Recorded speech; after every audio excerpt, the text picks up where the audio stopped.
There are fans of the flat earth theory all around the globe. It's Jett Theory Radio.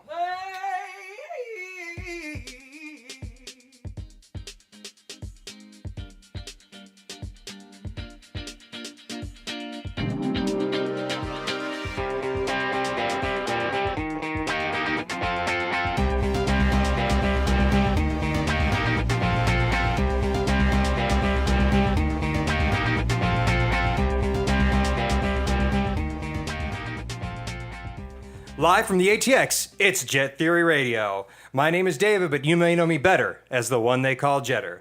I'd like to thank you for tuning in and listening to us this week, as we have a huge amount of variety of topics to go over.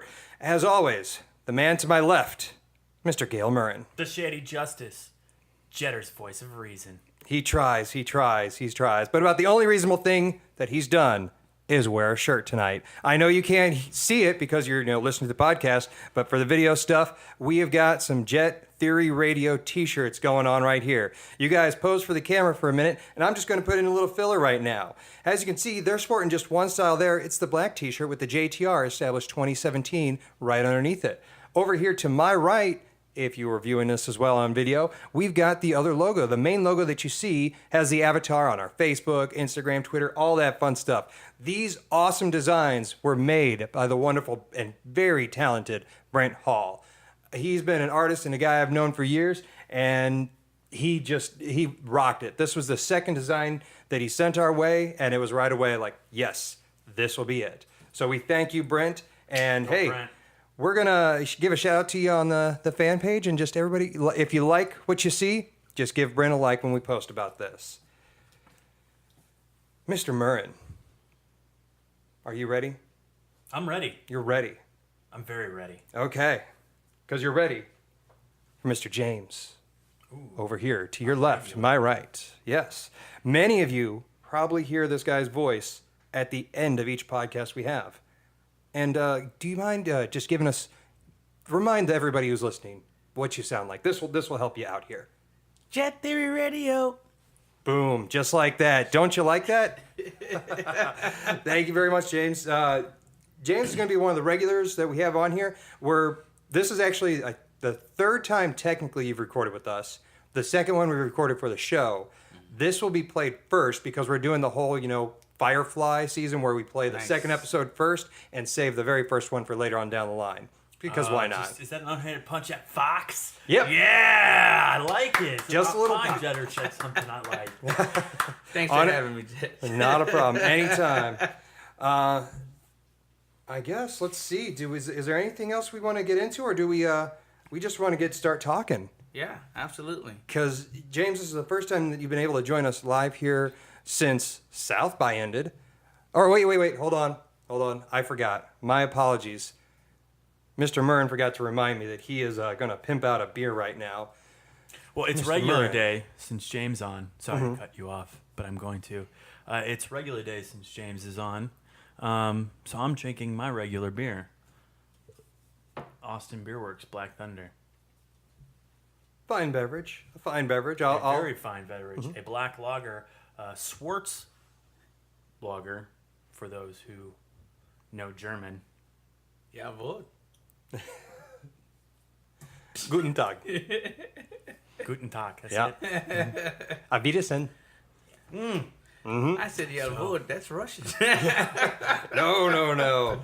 That was made famous by what's his name in Tarantino's movie. The dude in what was it? The Moore movie, Inglourious Bastards. I don't know why I blanked on that. Oh, yeah. What's his name character? That was his... The one, I know. One of the main characters that... Yeah. The main Nazi guy. Yeah. Can't think of his name, but yeah. Auf Wiedersehen. Well, James, I know you're tired. You're worn out a little bit. Why? So I thank you for being here. You're being fueled as well by a regular beverage as well. Coors Light there, boys and girls. It's not my normal, but I'll take it when I can. I can. Not the banquet of beers. Bullet. It's the silver bullet. It's apparently not very cold because the mountains aren't blue. Oh. Well, that works for me right now, boys. Okay. It's a beer, and it's quenching the thirst. What's been wearing you out here lately? Well, again, thank you guys for having me on. This past week, South by was like, this year I decided to want to work it instead of be the tourist to come and visit it. Oh yeah. And I got a chance to work at a couple of the bars around town. And let me tell you, 18-hour shifts will beat you down to almost nothing. Luckily, I was able to survive a little bit of that. Hey, Jetter, do you want to explain to our crowd what exactly is South by Southwest? Well, South by Southwest, I'm pretty sure many of you have heard before because it's the Austin Entertainment Festival would be the best way to describe it. I would say it originally started as a music festival, if my Austin history is correct, and it slowly evolved into this pop culture, entertainment, technology, smorgasbord of entertainment, all scattered throughout downtown Austin. You've got different events at different bars. There's tons of interactive stuff where you can just win geeky prizes, meet geeky people. More than likely, you'll run into somebody famous. Always. Absolutely. There's lots of movies that goes on, lots of music that's out there everywhere. You can literally just walk down one block, hit about 5 different bars and about 20 different bands playing, all in the span of an hour. That's It's crazy. So when you work an 18-hour day with it, you're going to get a little tired. So then our first question is, did you meet someone famous? Actually, I did. Oh. But I did not have conversation with her per se. I was informed that she was there, and I was more or less the outside moon circling the planet Earth in a sense. But one position always faced the earth, yeah, looking right at her. And Not scary at all. it was Kirsten Dunst that was in town. Okay. And it was interesting to see her at the famous Scoot Inn, a bar that's been around for 146 years now as of this year. And I think the birthday is in April. I think that's next month, actually.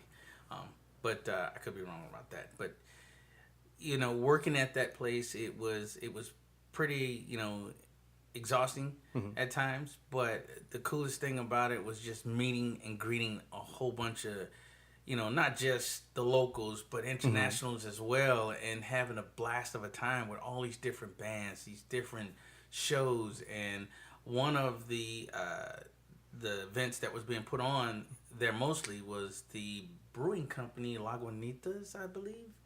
And it was a lot of fun. And working with the crew that was there. I thought you guys also had a, was it a revolver deal? There was something like Oil? Guns and Oil. Yeah, Guns that and came Oil. that came later. That was a Wednesday. No, I think it was Wednesday. Let me check that back. That could have been Thursday. Whatever the 16th was on, I was not there. But yes, Guns and Oil was there. Yeah, Guns and Oil was there, and that lager is delicious. Let me tell you, they had some left over. I went back that Friday to work at the Scoot and had some samples of that. And let me tell you, buddy, it's on my go get it list. I'll say like the first time I was through South by, there was, I mean, pretty much everywhere's got a free beer of some kind. Right. You could literally go out, and as long as you're willing to stand in line for a few hours in some places, you could just get loaded up if you want, or just sit back and enjoy the music. Any good bands that you saw, or Well, like I imagine since you were working, you couldn't like watch them directly. Well, I mean, I could. There were several different bands I can't call off the top of my head that were there. I mean, I was pretty much roaming around, but still listening to a lot of the good music was there. We had a massive, great turnout. We did have a special guest that was a surprise for a lot of the people that were there. Ooh. A gentleman that's a local that everybody's familiar with, and please forgive me if I get his name wrong. I think his name was Eric. Oh my gosh, Eric Rockinson or something like that. That was is a local musician that's well known around Austin, and everybody got stoked when this guy comes out, and it was on point. It was really a good band to listen to, and then listen at this gentleman play his music. The different bands that came through, there were several different ones out of Chicago, out of New York, and some other bands that come through. And some of them had that pizzazz, and some of them were like, you hear crickets. What the hell? It was moments like that was there, that they had a lot of bands booked. But it had its moments. Now, I had a friend who went through, and hopefully she'll be on here soon, Sydney, and she bought a badge, and it's worth it for her because she's really a big fan of South Korean music and Korean culture in general. And so she was going out, and just pictures were being taken. I mean, she enjoyed herself so much. I could just see through all the pictures and everything. I'm going to have to actually catch up with her here soon, but like K-pop that's fan. Yeah, big K-pop fan, and just enjoyed it, had the time of her life. Now I'm actually surprised she got to see everybody that she was going to, because there was a big thing with like the travel ban. Did you hear about that at all? No. Apparently there was something in like the contracts with South by, and I don't know the details, but it was like a big, essentially if you get kicked off, or if you're a band member visiting from outside the country. Oh, yes. And you get kicked off a stage, arrested, or just make yourself not look good, we'll tell you, excuse yourself from South by. And as a part of that, we've got to report to immigration. Oh, man. Which became a big thing, because with the travel ban and stuff like that, it's like, well, wait, should bands from outside the U.S. really be traveling here? Right. And all I saw was just there was bad fallout from the representatives of South by saying certain things about it. Right. Did that affect Scoot In at all? I imagine. Well, probably I not only worked at the Scoot In, I also worked at the North Door, but no, it didn't drive down the amount of people that were there. They were like the first day, dude. It had to be like close to 1,300 people in the day's part, and then about 600 or 700. Let me rephrase it. About 900 at night. So it was almost like 2,000 people had traveled in and out of that location, and it was really busy. It was like nonstop. We were just doing some of everything there, but it didn't slow down. If that was a political move by certain people, I won't say no names, it didn't affect it. The people were there to get their groove on, man, and they were having a great time at the place. Not to mention the North Door. You mentioned something about Korean pop. Yeah, K-pop. There was a band at the North Door. It was like a hardcore rock band, and these three guys were kicking ass, man. I mean, the music, I didn't think I was gonna like it, but their name of the band was called Galaxy Express, and they were badass, man. And these dudes were kicking it. I mean, was it more of a rock kind of sound, or yeah, it was a real like sort of a close. It was like in between, sort of a rock band and a hardcore headbangers ball band, and these guys were just really into it, and apparently they're pretty popular over there. And so with that said, I mean, it was I worked there, and then I worked at this one again, and I was going back and forth, so it was a real run through show. I didn't go to any South by, I think, at all this year. I was sick during like the first part of it, and I just never went out, because I was just like, I didn't want to deal with the crowds and stuff like that. But I always had the plan and the thought, because I've always used to work in two jobs, like always doing two jobs. And since I moved to Austin, it's just been one job. And I thought if Uber and Lyft were still here in town, I thought I'd take the week of South by off from work, not to visit everywhere, but just to be an Uber driver for that week and just work 12, 18-hour shifts and make a lot of coin. There are other ride-sharing programs, Cheddar. Yes, but Ride the name Austin, ones. Fastest, and pedicabs. Yeah, apparently you make more money working for a Fasten than you do Uber or Lyft. See, They're but more friendly to their drivers. The thing I heard was that everybody who came from out of town didn't know that, because they weren't aware of the Uber Lyft controversy in Austin. And so they would be like, I need an Uber. And Uber would be like, no, it just wouldn't work in Austin. And so then they got to look around and search. So essentially, that would have been a gamble. If I did that plan with that work and just worked 12, 18-hour days with the rideshare, the plan would have worked if I knew which one was going to be the highest rated one, which one was going to essentially do the most advertising at South by, because then more than likely people would go to that one. So did you get a lot of complaining about Uber and Lyft from people? Did you see a lot of out-of-towners complain about that? Well, the biggest complaint I did come across was that their systems kept crashing, which made it easier for the pedicabs to get more money, because The first Saturday, yeah, all the ride-sharing company's apps crashed. And it was an on and off thing. Like, 30 minutes, it'd be back on. And 30 minutes later, it'd be back off. It was like a hit or miss. Some people would be like standing next to each other. 2 people might get it. 2 people over here may not get it. And it's like, it was crazy. It was like they were struggling to get the rides. And I think it was like nasty that day. Yeah. I mean, imagine like, do the drivers, well, I guess it depends. Do the drivers use the same app that the passengers use for those? I would have. From what I'm aware, yeah. Okay. It's just a different side to the app. Okay. You just log into it. Because I know Uber's got that, so they could at least like still have the drivers be able to do what they're doing. But I couldn't imagine a ride sharing where it's, you just log in as a customer, you log in as a driver to the same app, and suddenly that app crashes right when you're in the middle of driving people somewhere. And you got to be like, where are we going? That'd be for an awkward car ride right away.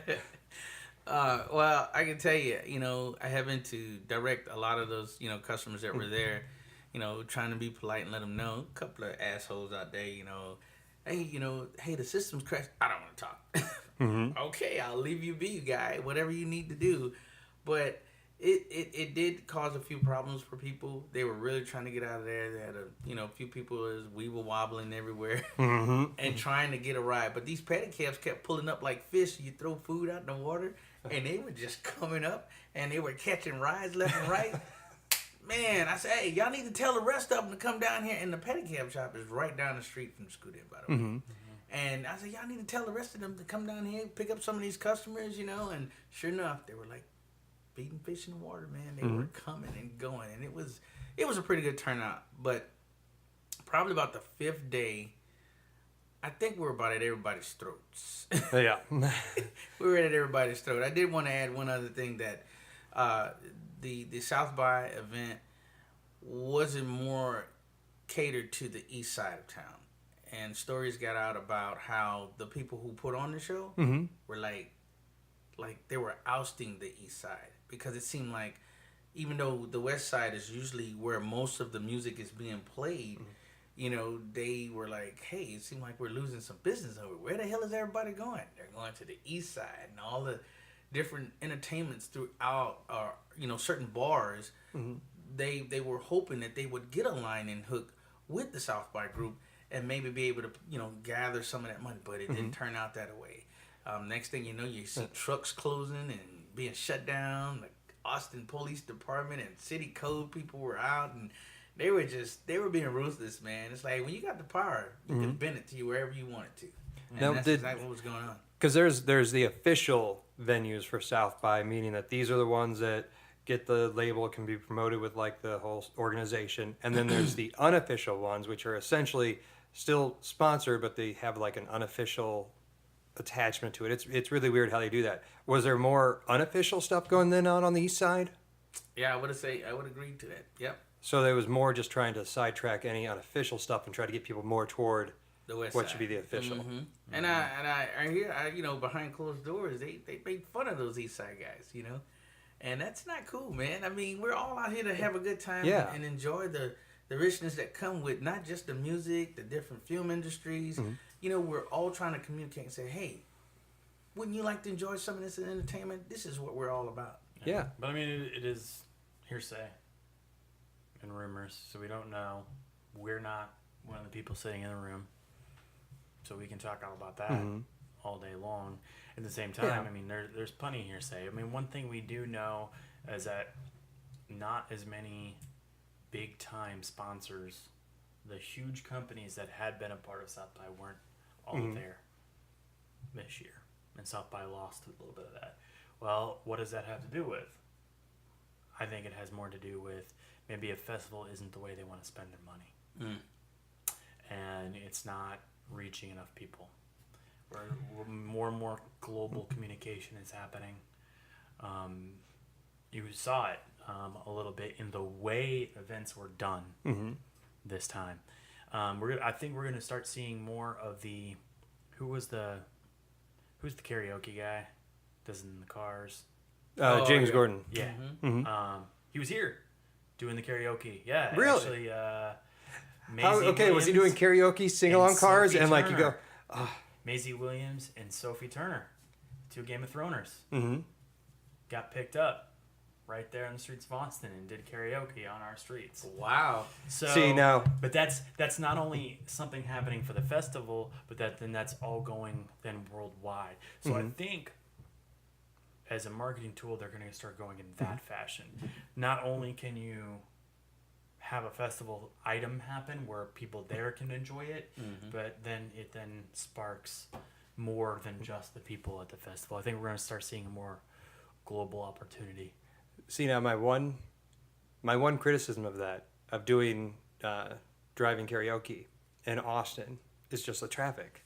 You want to go a block, and it's like, okay, we've sang 3 songs. We're supposed to go a mile here. I don't know how we're going to be able to do this. Filler. Well, maybe that's it. Maybe they just dropped them off. They just drove from one end of South by to the other. Maybe it was just 6 blocks. They got 7 songs in. Hey, welcome to Austin. We're going a song a block. You don't measure your driving rate in Austin by miles per hour. It's Measure by songs per song. block. Oh man. Oh, that's crazy. On a good day, you get half a song per block. On a bad day, just sit back and let the playlist go. For real. But it But was Kirsten Dunst. Then, Yeah. has she? I was trying to think after you mentioned her. I'm sitting there and I'm trying to think. Has she done anything recently? Like, yeah, Gail, look that up, and please don't Gail fail that. Yeah, I'm bringing that back. I like that. Because I know after the Spider-Man movies, there was a drop there for a while, but I thought she had quite a few more dramatic roles that got her some acclaim, but I can't for the life of me think about what it was. It's been a while since I think I've seen her in a movie. Yeah. I haven't really seen her in anything since then. I mean, I see reruns of the movies themselves and just think about the stuff that she's been in, and I haven't seen anything, but it was kind of Because she strikes me as a very, she's really good at doing independent movies or small budget movies, and that's what would be released around South by. Like, you don't get like the Sundance Film Festival going on at South by. You get a lot of the good independent movies that are just looking for that bigger audience, testing the waters right now. All right, are you ready? Fire away. 2016. It looks like she was in a movie Midnight Special and Hidden Figures. she was in Hidden Figures? Mm-hmm. Wow. She was Vivian Mitchell in Hidden Figures. And it looks like in 2017, she is slated for 2 movies. One called Woodshock, where she is someone named Teresa. Okay. And The Beguiled in Edwina Babney. I'll look. That one, The Woodshock doesn't actually have a movie poster yet either. Okay. So it was probably the one before that you had mentioned that was the one that she was, if it was being promoted while she was here, it would probably This be that one one. has quite a cast, The Beguiled. It looks like Nicole Kidman, Colin Farrell, Ellie Fanning, Kirsten Dunst. That's most of the big names that I referenced. It's actually directed by Sofia Coppola. Really? So, She's get in the ready business. for something slow and dry. Yeah. That's something small budget, dramatic, a la Lost in Translation. You've seen that one, right? Get ready for Yeah. sexual tension, because that's what she does. Yeah. She brings it. Sophia got no likes problem. to direct that. Oh. No. Or write it. I don't know if she What? wrote it. I could look that up. I think, she did the screenplay for Lost in Translation. For that movie, I don't know. Like, yeah. Yeah. And we're talking about the one that had Bill Murray in it. Yeah. Right? Yeah. Yeah. Scarlett Joe. Yeah. Well, speaking of other movies, Mm-hmm. Mr. Logan. Yes. You want to get into that? Because that can be a little haven't seen that. spoilery. So I think we- we should save that. We both saved it. I tell you what, I'll give you a spoiler-free review for it. Okay. Okay? One, just highly recommended. You have to go see it. You don't have to have seen any of the other X-Men movies. Yeah. You get the general sense of what a mutant is and, what the character Wolverine is. Okay. Everything else gets explained perfectly. Nice. Try not to cry. Yes, it hits, especially the last scene right before it ends. You just there's a moment that I was like, that right there almost did it to me. Almost, not quite. Heartstrings. Pulling on those heartstrings. All right, so enough of that, since he hasn't seen it. Yeah. We do want to talk about something else, though. Yes. So Netflix has been interesting the past couple of series that I've watched for it. Watched Iron Fist, and there was a lot of controversy about that because the main character, especially after Jessica Jones with a strong female lead, Luke Cage, another strong lead, they were hoping to go with another strong lead with Iron Fist, and a lot of fans were clamoring for somebody of like an Asian descent. They didn't go for that. The guy who got cast in it, and I forget his name right now, who played Danny Rand the Iron Fist, he was cast for it, and it was not well received. And it a lot of people, even though the character in the comic was originally a white guy, it was a kind of Finn Jones. Finn Jones. That's it. Yes, famous from Game of Thrones. If anybody's seen that.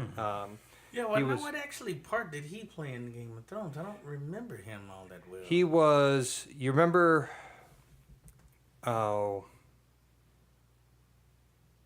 like the names escape me. The all blonde royalty, the family.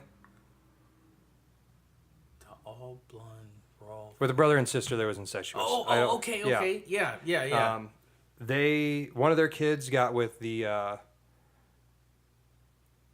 one woman who had the brother and the really mean grandma. Where Littlefinger goes up to the castle? He's Flowers. The Flower Knight. The Flower Knight, yeah. He had like The brother that was gay. Yeah, he had a couple Gotcha. gay scenes in it. And he got cast as Iron Fist. And it's sort of, in Game of Thrones, he's like completely clean shaven, but he still has like curly blondish hair. In Iron Fist, to make him look, I guess, more mature or whatever, he grew a beard. That's What here, happened? That's Yeah. The point is that once again There was the opportunity to, and Netflix, Hollywood molding race. yeah. So then, what else did Netflix now do? A trailer got released today for a live action movie of the Death Note series. Death Note was this big comic, anime, and also live action movie in Japan. Followed a character who gets this notebook that falls from the sky, and on it says Death Note. And anybody whose name he writes in there, they'll die. And there's a bunch of rules to it and stuff like that. And it's a really good, really actually smart anime series. Both anime, television anime, and also the comic book, anime that. Reading them, I've consumed everything with Death Note, and it was really great. So they're going to make essentially an American version of it. And So they Americanized it. yes. So you have a white male teenager as the lead. Because apparently we don't have Asians in America. Yeah. Does that make any sense? No sense whatsoever. And it's disheartening to me because in the movie itself, the main character, who's the bad guy who finds the notebook, his name is Light Yagami in the original series, and I don't know what they're renaming him in the American series, and I don't really care because I'll just call him Light. Light is like head of the class, really like pretty boy kind of person, you know. So if they had, I'm just going on record. I don't like the casting choice at all whatsoever. I hate what they've done with it. Well, I mean, but whereas if you're looking at just the story and the way the character works, you've got this character who's the one top of the class, A-lister, like upper middle class kind of character who dresses well, who like really is out to achieve. His conflict is that he sees that the justice system isn't working, and the Death Note gives him an opportunity to anonymously correct it and then to try to make a better world from it. And that's where he goes a little crazy. In the trailer they released, and you could find it on YouTube or wherever, right away the character looks like just a down and out, almost kind of gothy look, really sunken in eyes, like the kind of kid that's more forgettable at school, that hides in the background. So right away, I know that's going to completely change any of the kind of story that they have going forward with it. If they just keep the simple thing that a notebook falls from the sky and you write a name and somebody dies, it can be serviceable to me. But there's already been two fantastic live action movies, and then a third one that wasn't based on the animated series, or the comic series, that really just fell apart. But that was you take in the corniness of it and it works. But the first two movies are really brilliant, really smart, and I don't see how they could translate something like that to something that's going to be entertaining once it, quote unquote, comes to America. Well, it's very interesting also that certain other movies, we'll take Star Wars, have gone out of their way to make the female role a strong female lead. A strong female lead. Mm-hmm. Yet, then we get to a movie like this that marginalizes a race for us. Yeah. Like obviously we're not going to watch that movie if it's not a white lead. Mm-hmm. I mean, that's so. When did we skip back 50 years to old Hollywood? Well, see, it's like old Hollywood can keep doing what they're doing. Like, there's the whitewashing of Scarlett Johansson actually in the Ghost in the Shell movie, and upset a lot of people. The only counter argument I heard that sort of makes sense for what they're doing is you got to try to essentially convince these multi-millionaire studio execs that you need a name branded to the movie if you want to make it, if it sells. Fair. So ScarJo, that makes sense. Oh, okay, we got to make Ghost in the Shell. Who are we going to cast? Well, we got to get a big name. Yeah. Okay.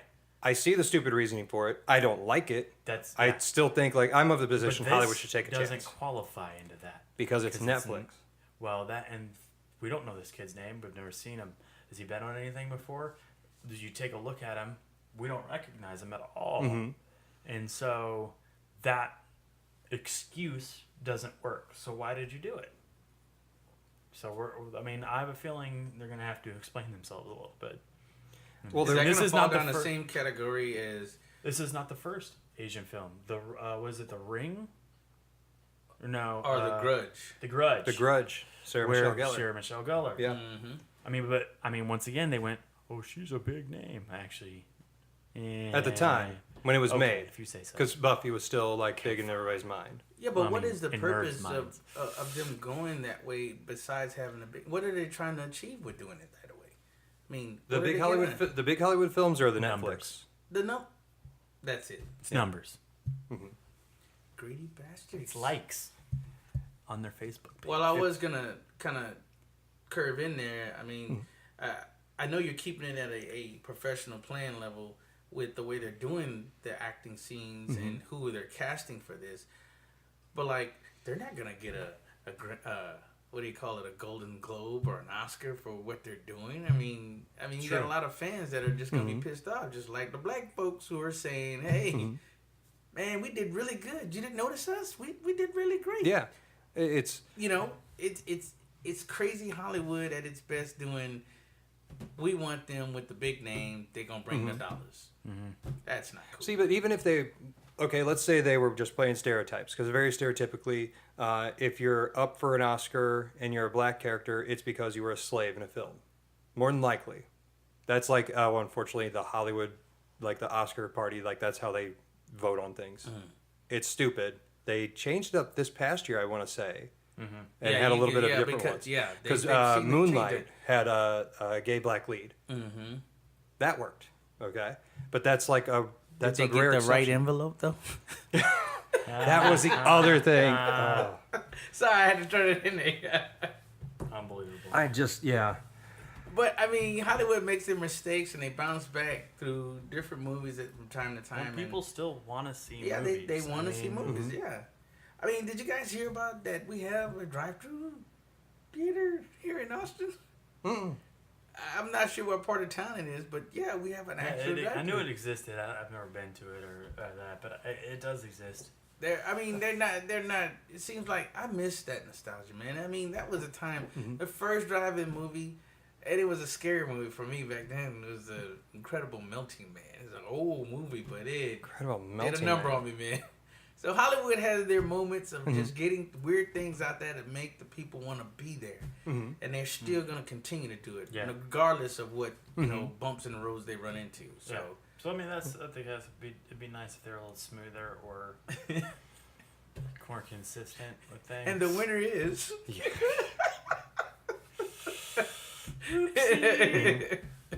Oh my bad! It was Gail, and he actually won.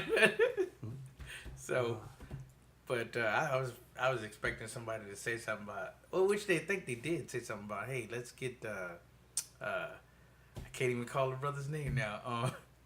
From Family Feud.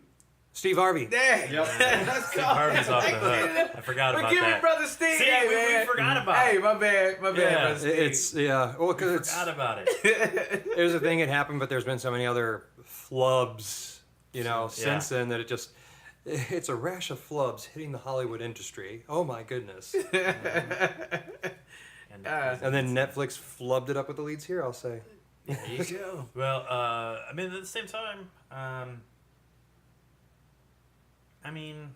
still gonna want to see it. With Iron Fist? No. Death Note. Death Note. I mean, we'll talk about Iron Fist in a moment. Oh, Iron Fist. But I mean, the trailer. The last part when you watch it, it scans over. And they got the creature that follows the Death Note. The creature who's called a Shimigami. Who knows what it's going to be called? And yeah, at the same time, yeah. it looks right. The one thing I did notice, it was Willem Dafoe with the voice. Yeah. What? Yeah, that was No Willem way. Dafoe with the Man. Shimigami. Mm-hmm. Yeah. Gotta love Dafoe's voice. Man. But he does some good work. I mean, it's Yeah. just I've got to either see some more of the trailer just to try to watch it Wrap your head objectively, around it. or years ago, Brad Pitt bought the rights to Akira, or Joseph Gordon-Levitt the did. animation? Yes. No way. Here's an off the wall question Okay. for you. If we're talking about a whitewashing, right? Mm-hmm. What if they had changed the character to a young black man? Well, Or the a young Indian man. lead opposite is the guy who's playing L, the detective who goes after Light Yagami, who's doing all the murders and stuff like that. Lakeith Stanfield. So they did do that. Yeah. Okay. So that's a little bit of a change. But yeah, okay. So I mean, there's a little bit of redemption there. They're trying. So it's a side, but that being said, he's in it a lot. Yeah, So because he's the not, protagonist and antagonist, depending on how you look at it. So I mean, Against he's Light. gonna have at least second amount of screen time, if not more. Mm-hmm. But it's just like if I want to know where the story goes, because both all the comic book, the anime, and the movies all follow the same general setup, the same general story for the first half. Like the two live action movies sort of took like the first half of the animated series and the comic series and translated it enough to where it made sense on screen. Mm-hmm. You have essentially two super intelligent people trying to outwit each other and like keep the game going. And they were people that you wouldn't expect to be in their scenarios. Light being this prestigious, smart high school kid who's essentially a killer, versus L, who's a super smart detective, but he's a teenager, but he's helped solve so many crimes that, it's. I don't see how making it more dark and more of a horror film is going to work for them, because there are scary moments with the Shimigami, but the central thrust of all the plot isn't so much horror related. It's more, just that smart, more not highbrow entertainment. What is that? It's more of an intelligent take and an intelligent script. Yeah, it's more in a social opinion. Mm-hmm. Yeah, because there is the debate but remember, this is a teaser trailer style, so maybe they're teasing us. Plenty of teaser trailers come out, and the movie is nothing like what the teaser trailer came after. Did we see everything in the teaser that No, eventually basically the they movie? teased like there was something scary. Mm-hmm. But the Shimigami isn't actually a scary thing Right. once you get to know it. Mm-hmm. So, just once again, this could be a little deceiving teaser. So, but then the people who know it know that it's not scary. So, but it's at least getting the attention of those who have no clue what Death Note is. Your non-regular viewer. But it had enough of a... Like, I feel like it had enough of a following that we got on a lot of radars. Because it was on Hulu. The original anime was on Yeah, Hulu. no. But I mean, remember, internet's whether or not it got watched enough. I don't feel Death Note really took off that way. I've mentioned Death Note to various people, and what's that? Oh, it's an anime? Oh, of course I didn't watch that. I mean, the stigma still exists. But were these anime hardcore people who like anime that you Well, were they'll asking watch questions? some. I mean, they've seen, your Princess Mononoke, Hey. or One Punch Man. Ninja Some Scroll. people. Oh, Yeah. man. DJ, yeah, okay. Okay. So have you ever heard of Death Note? Yeah. Okay. So I've watched the anime, and I've watched it, many seasons that I was able to keep up with, but I kind of fell off there for a little bit. But I would love to go back and finish finish those seasons out, because I thought it was a pretty good series of animation stuff to watch. So I will say the one thing about the comic series, they had like the regular, manga reads from right to left. They had a special edition of those books that was the all black edition, so it looked like a Death Note, and all the pages were black. It looked really nice. I like it when there's some thought behind there. Yeah, good artistic thought behind the production of something like that. You want to trans into a new topic? I guess I can, but mean- it's another somewhat depressing topic though. Actually, this is kind of funny. no, just I mean, when I this level, this topic's next level of pure ignorance, Yeah. is a level of shocking that I didn't know kind of still existed. Mm-hmm. Like if that was really, like someone would actually say that on TV. Yeah. So Jetter, what did this person say on TV? Well, there's a figure in sports, goes by the name Shaq.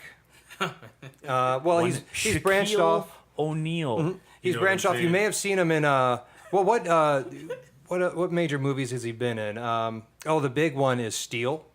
If anybody remembers the flop that was Steel. Yeah. He was the lead in that. Kazam. Kazam, there's a flop for you. So he's, like most athletes turned Hollywood actors, there's not much to go on. Although I did get his album that he put out with Steel. I think the soundtrack for Steel had him rapping on it. I'm about to say he's Really? a rapper too. Mm-hmm. Yeah. He's also a cop. Yes. Yeah. An official cop? Yep. Yeah. Mm-hmm. Come on. Right after That he retired, actually it's may be something he's really good at. I could see that. in Miami, if I remember right. Yeah. Yep. How I mean, tall is Shaq again? 7'3", 4. No. He's 7 foot. Oh, just at 7 Yeah, foot. he's Okay. just huge. Yeah. He's built. He's a monster who knows how to he's really good on the basketball court. I'm not going to deny that. I did see him throw down Charles Barkley on one of the... Tossing around like a rag doll. Oh, man. But good old Shaq Attack decided to attack intelligent thought.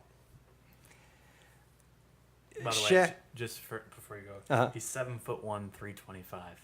7'1", 325. Okay. Big human being. Yes. Wait, didn't he have he had a stint in the WWE? Yeah. Yes, Yeah. he did. Yeah, he did do that. I mean, really, our president has. So who really hasn't these Our days? president. I mean, why haven't you been in there, Jetter? We might as well throw you in a ring. I and was watch streaming Triple outside H of a ring at one time. kick the crap During out a of you. show. Does that count? I was Can someone close. come and Stone Cold Steve Austin you? Give me a stunner? No. I I'll don't bring think the so. rock. Smell a People's la elbow. what you're cooking. Yep. A people's elbow. Well, the people's So what elbow did to my brain, what did done Shaq by say? Shaq, was coming out and saying that he believes the Earth is flat. He was serious. And there's been, he followed up, I think there was another NBA player a few years back, or more recent, might have been in this past year, who was also saying the same thing. And it's more celebrities coming out to sit there and just pretty much insult not being intelligent, but just general facts and general knowledge. And if I remember part of the quote that Shaq had, it was, "I've driven all around this country, and it's just flat everywhere I go."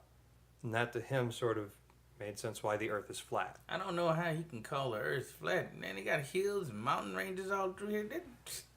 What? It's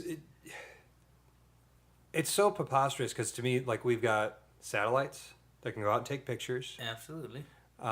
You can fly, and if you keep flying, eventually you're going to end up at the point you started. I mean, satellites and phones would not work, with the way how they're positioned and everything, unless the Earth was round. It's such a backward thought that I can't. Can I quote what was said? Please.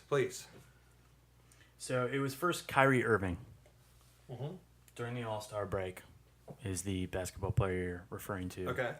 That came out and does believe that the Earth is flat. This is a major NBA star. He has won a championship. He is on the team with LeBron James for the Cleveland Cavaliers. Oh, that doesn't help him. Cavaliers. So on Shaq's podcast, he comes and says, "It's true, the Earth is flat. There's 3 ways to manipulate the mind: what you read, what you see, and what you hear. In school, the first thing they teach us, Columbus discovered America. But when you got there, it was some fair-skinned people with long hair smoking on peace pipes. So what does that tell you? The shit looks flat to me. I do not go up and down on a 360-degree angle and all that stuff about gravity. Have you looked outside Atlanta lately and seen all the buildings? You mean to tell me that China is under us? China is under us? It's not. The world is flat." So there's 2 takes on it.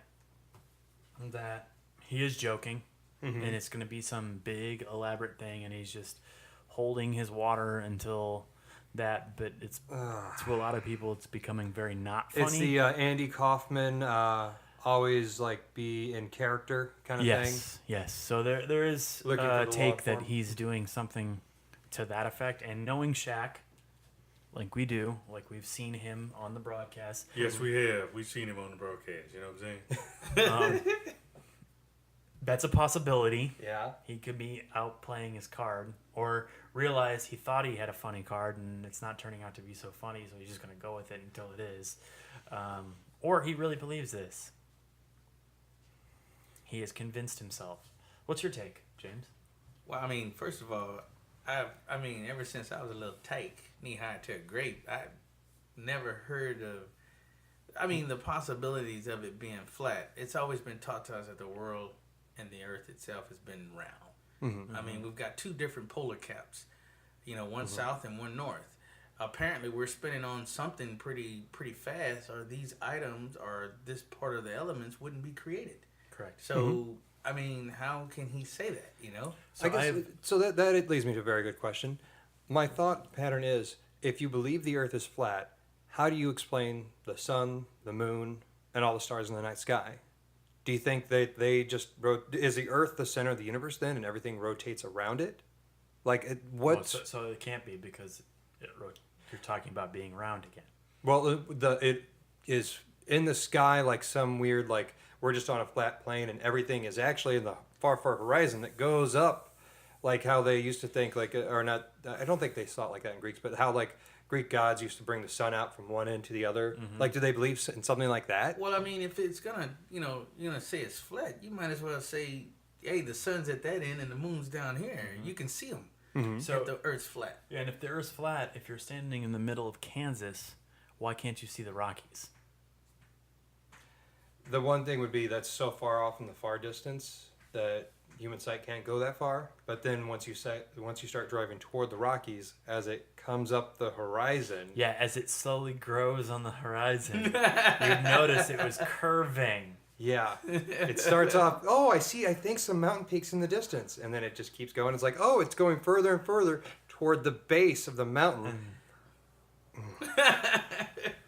Simple.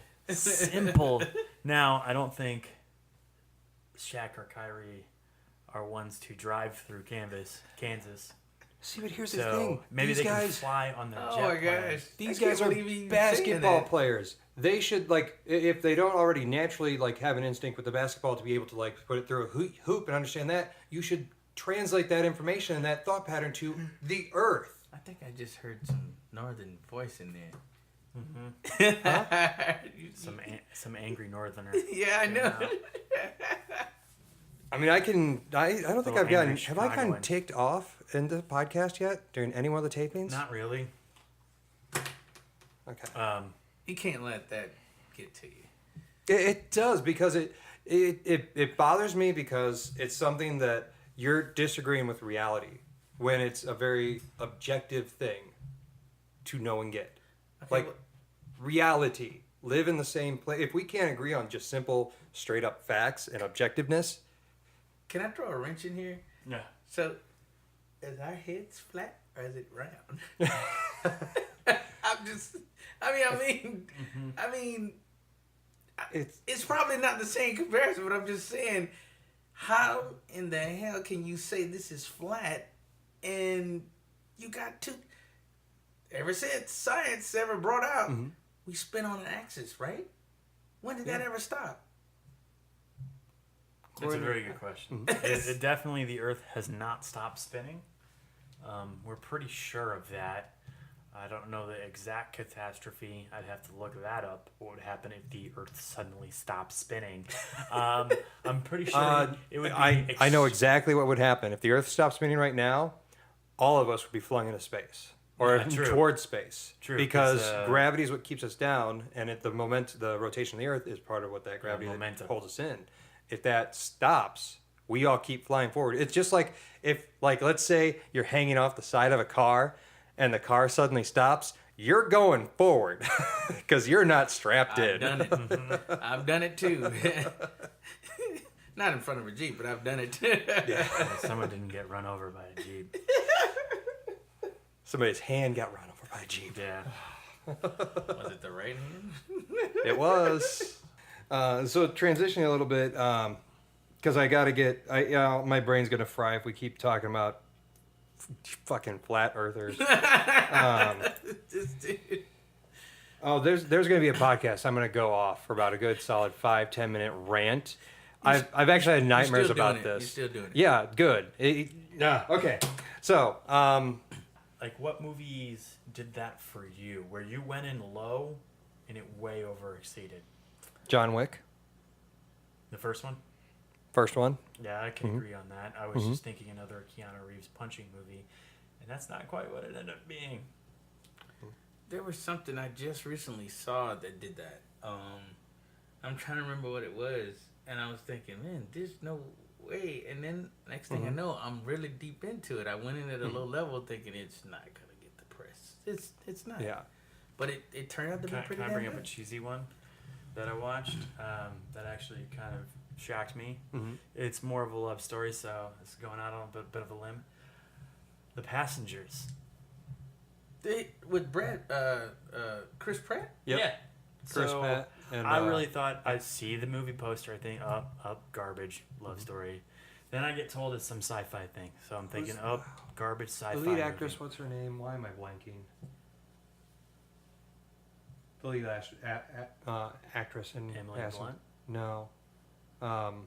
Played Mystique in the X-Men movies. Not Rebecca Romaine, but... Oh, the girl from the Hunger Jennifer Games. Lawrence. Yeah, Jennifer Lawrence. That's it. Okay. Yeah. So, and then I see the premise, and I'm like, and I'm cringing at this movie, being like, oh man, don't do it. Oh man, don't do it. Like, and then I'm torn on it. And then, yeah, the end of the movie doesn't, because it gets all sappy. But the beginning, was way better than what I expected, because it had me sitting, like, kind of cringing, being this or that. Did you see it, James? No, I haven't had a chance Okay. to check it out. Spoiler alert. Dun, dun, dun, We're dun. about to give something away. I just feel like that's like principle to say. Okay, about anything? What are we going to give away? What are you spoiling? Passengers. No, it's still relatively out in theater. Yeah, it is. The asshole. There you go. The asshole limit on spoilers. Okay. Like let's change one to that. That's why we can't talk about Logan right now. Mm-hmm. Because we can't ruin it for James. Yeah, or for anybody Because listening, and that's gonna be big fucking spoiler alerts when we do Yeah. that. So James But is kind of anything- lame. You haven't seen it yet. Why I gotta be lame? You don't even like Death Note, so why I gotta be lame? Yeah, he has a point. And just Death saying. Note kicks ass.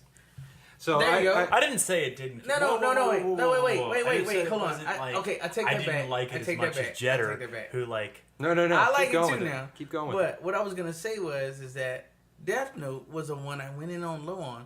But it's not that I saw it recently. Mm-hmm. But that's a point that we're making about going in low, expectations Mm-hmm. of it, and next thing you know, it just kicks off. Man, Mm-hmm. I'm like, wow, it. So the opposite happened for me. I had someone, maybe very nearby on the opposite mic, talking it up all crazy like. And so then it didn't quite hit the expectation he put on it for me. So it just wasn't quite there. It's not like I didn't like it. It's just saying I didn't like it isn't the right thing. I did like it. It just wasn't. It wasn't what Jetter says. So when it I is pass this to note me. over and I have, please check yes, no, like, kind of, sort of like, maybe like, could you just mark right there, Like. what it says, It'd be like Jetter. like you like it, or like you like it, or like it. I mean, where's the inflection there on the like? I mean, I think Jetter's still in high school.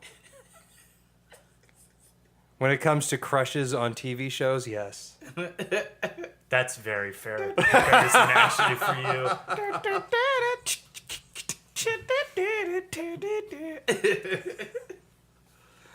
What about you, James? Any recent good stuff lately? No, I haven't been in front of a. Well, yeah, with South by and everything. Yeah, but, with South by, Yeah, it's kind of that fair. tired. Mm-hmm. I've been noticing that Liz has been seeing some good stuff and McKenna's been seeing stuff, but I haven't had a chance. To, I mean, because I get on my phone and stream some stuff. But Well, you can't work and stream? I have been, but this last week, man, I got You my ass. can't when it's. I have to pull one out of Bill Paxton's moment in Aliens. I don't know if you're on current events, man. Pal, we just got our ass kicked. That's exactly what happened. I miss that dude, man. Yeah, I know. That dude was the shit in that movie. He had a lot of good characters. Like, it's weird. Like, you never realize how many things someone has been into until like they pass, and then you're in this, a small role in this, small role in this, small role in that, and just all together it was. Well, that movie did it for me, man. He just, Liz knows I love that damn movie no matter what. I'm quoting different parts of that movie because of him. Oh, you want some? Oh, you want some too? I mean, it's just parts of that movie that the movie really started out, let's see, another one. Mm-hmm. A low expectation. Mm-hmm. I'm like, who's going to watch this, right? And next thing I know, these badass Marines just go to kicking ass, taking names. Mm-hmm. And now we don't have none. Bill Paxton was in, at least according to IMDb, 93 films. He produced 7, directed 5. He was a writer in 4. He actually had something to do with the art department. Wow. 3 films. Yeah, I think that's how he got his start, if I heard correctly. Because he would do stuff just to be on set, and then that's what got him. Oh, we need somebody to fill in the role here, and he would. That's why he would appear in bits, and then he would just have like breakout performances in those. Was he? Did it say what movies He's wrote? actually going to be in some things. The Even TV though- series Training Day He was Detective Frank Rourke. He released 8 episodes there in 2017. He's also going to be in something called The Circle as May's father. That one's got a pretty big cast. Emma Watson, Bill Paxton, Tom Hanks, Karen Gillian. Old boy from John Boyega. Boyega, yep. Yep. Star Wars guy. Young man from Star Wars. Patton Oswalt. Ellen Wong. Yeah. Okay. Some big. So that's got just potential keep to be on a good movie. recognizable face down the run. So I guess we're still gonna see Bill Paxton maybe one more time on film on the big screen. Gonna miss you, Bill. Mean that, brother. Hey, he's a Texanite though, right? I don't know. I will check that out. I thought there was a deal where he's from Texas. I think Liz was telling me that he, I guess, had a home here or something somewhere in Texas, but could be totally wrong. I do know, like it, and Yeah. it's May 17th, 1955 in Fort Worth, Texas. Up there near Dallas. Mm-hmm. Oh, I'm sorry, that is Dallas. On that note, we generally, when we're recording stuff like that, and anytime we're making posts, we always hashtag live from the ATX. You can also hashtag Jett Theory Radio on most of the social media and find what we're doing as well. If you're not already following us, Follow. at JETT Theory Radio on the Instagram, on the Twitter. We've got a Facebook page that you can like. We've also got a YouTube channel showing a bunch of videos from what we're doing, as well as full audio versions out there in case you don't have access to iTunes, which we're available on. Jett Theory Radio there as well. Like, share, subscribe, tell your friends about us, retweet us, fave, all that fun social media gathering. Let us know that you're liking and appreciating it. Leave a note on our fan page if you want on Facebook. We'll interact with you. Well, I mean, Gail won't. He'll be lazy and it'll be me responding back. Give us a suggestion on a topic you want to talk Yes, about. future topics that you want to hear us ramble on about, let us know. It'll be great to get that and just see some what people want to hear. Right on. Mm-hmm. All right. Well, thank you very much, James, for coming on today. Thank you, fellas. We'll probably see you soon. Oh, very soon. Oh, we'll see you soon. Oh, we'll see you soon. Oh, yeah. Tombstone. Thanks. Mr. Shady Justice, any parting words? Not this time. I mean, the Earth is definitely a globe. That thing is round, motherfuckers! Yeah, boy. All right. Thank you very much. The one bit of social media that I forgot to plug, just our website, JettTheoryRadio.com. Source code for all things Jett Theory Radio related. I want to get some by the way, blogs up there. T-shirts are coming soon. T-shirts coming soon. We'll be up for sale. All that fun and information. Follow us and you'll find out, and you'll be right there at the front lines when they're available, and you'll get them. It'll be great. You'll take pictures of yourselves and tag us in your posts as we sit there and like the hey out of it, retweet it, do all the fave, and just Make sure you boost your internet connection so you can get the clicking first before anyone else does when the shirts go on sale. I'm actually going I'm to. sure it's going to be a mad rush. I'm going to. Probably the first time that we Jetter's go going to out. buy all of his own shirts, so someone has to beat him to it. They're mine. They're badass though, for real. Yeah, we got the beige ones and the black ones. I like those, and I want to get some black ones with just the main logo that's on the beige one right now. I want to get like the website on it so people know what it is. We can get it out there and all that fun stuff. Cool. All right. On that note, since the man is next to his mic and typically it's pre-recorded, we thought, hey, let's end this live. We're doing it live tonight. James, take us home. 1, 2, 3, 4, hit it. Beep. Beep. Beep. Beep. Jett Theory Radio.